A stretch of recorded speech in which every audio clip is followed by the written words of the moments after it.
The album cover for The Chronic by Drive.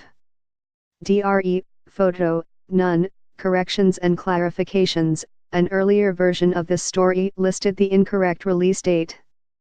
25 years ago, hip-hop changed forever. After a surly split from Compton rap group NWA and Ruthless Records, Drive. DRE released his solo debut The Chronic on December 15, 1992. In sheer numbers alone, the album was a phenomenon, winning 1 Grammy Award, spawning 3 top 40 singles and peaking at No. 3 on the Billboard 200, where it spent 8 months in the chart's top 10. Since then, its imprint on modern MCs has become undeniable. Kanye West himself said in Rolling Stone that it's the hip-hop equivalent to Stevie Wonder's songs In the Key of Life. It's the benchmark you measure your album against if you're serious. Kendrick Lamar, too, told Complex it was the first rap album growing up he remembers playing in the house from top to bottom, and later gushed to Variety that lead single Nothing But a G Thing contains the greatest single verse of all time. Warning, the video below contains graphic language and content. So why have fans and artists alike continued coming back to The Chronic? In short, it's an album that solidified Dre's place as one of rap's master storytellers, while also moving the needle forward for West Coast hip-hop. Much of gangsta rap until that time was characterized by abrasive, rock-inspired beats, echoing the frequently violent lyrics they accompanied. But with The Chronic, Drive.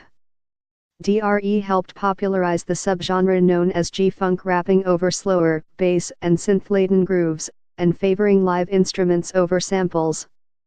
And the samples he did use reflected a more soulful sensibility, incorporating the bluesy opening drums of Led Zeppelin's When the Levee Breaks into lyrical gangbang, and James Brown's funky drummer in Let Me Ride. With that, verses also took on a more laid-back, lyrical cadence that came to define commercial West Coast hip-hop. That's no more evident than on Hypnotic Party anthem Nothing But a G Thing featuring Snoop Dogg, who appeared on 11 of the album's 16 tracks, and quickly established himself as rap's weed-smoking poster child.